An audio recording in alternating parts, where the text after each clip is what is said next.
Welcome to this week's Monday Minutes. My name is Kelly.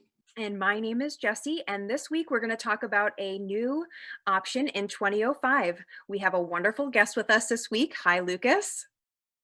Hi, Kelly. Hi, Jessie. Hi. So this week we are going to show you in 2005, the system preference OPAC main user block will be moving into the tools module. So Lucas is joining us today to show us a little bit about that change. Now, Lucas, we've seen this happen in the last release. We had OPAC nav right move from a system preference over to the tools news feature. What are some of the advantages of Koha doing this? So I would say the main advantage to moving these to the news feature is going to be translatability. So we're going to be able to define different sections with different languages in Koha and show them independently. We'll be able to do the same thing too with branches. So if you're a library with multiple branches and you want a different OPAC main user block for each branch, you'll be able to do that. So perfect. So let's pop over to the tools. So as we said, we're actually losing out on two system preference. They're moving over to the tools news section, and that's under that additional tools.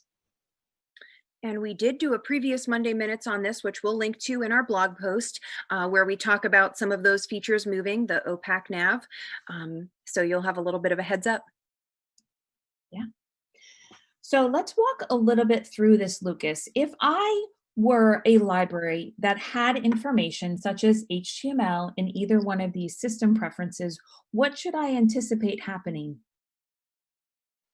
So if you previously had information in these system preferences, when you move to 2005, what's going to happen is we're going to update your database. We're going to take whatever information it was in those preferences and move it to its new spot, which will be the news tool. Also, we are leaving CSS selectors as they are. So there's a CSS selector OPAC main user block.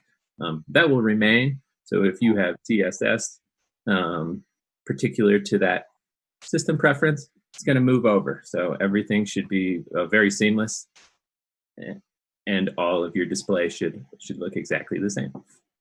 Perfect. So this is one of those areas. Actually, these two are both news features that were a system preference and were updated to this news feature. So I can see the location. This used to be in that OPAC main user block system preference, and now the location is identified as that main user block as well. So if I edit that real quick, I can see that that display location is really where you're going to identify where you're creating news from going 20.05 further. Now you'll see there's after like OPAC news or OPAC nav right, you'll see EN. If you have multiple languages installed on your instance, you'll also see multiple options for that, so you can make them available in English or Spanish or French. Perfect. Perfect.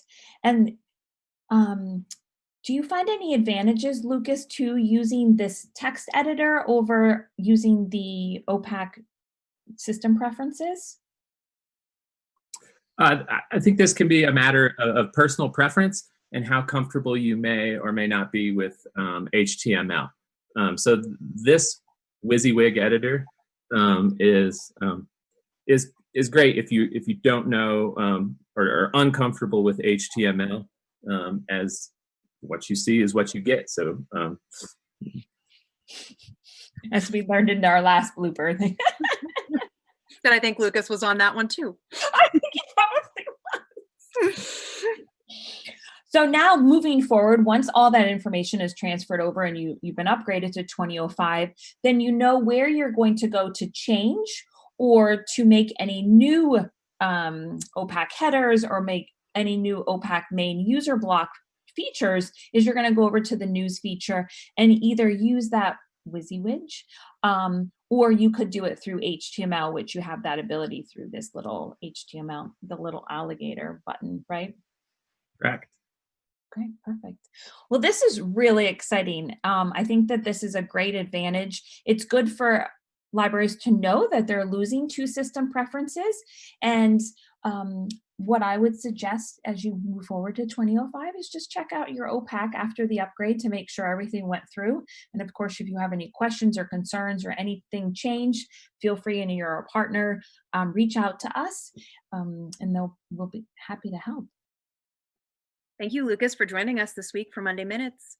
My pleasure. Thanks for having me. Thank you, Lucas, so much. Have a great week. Have a great week.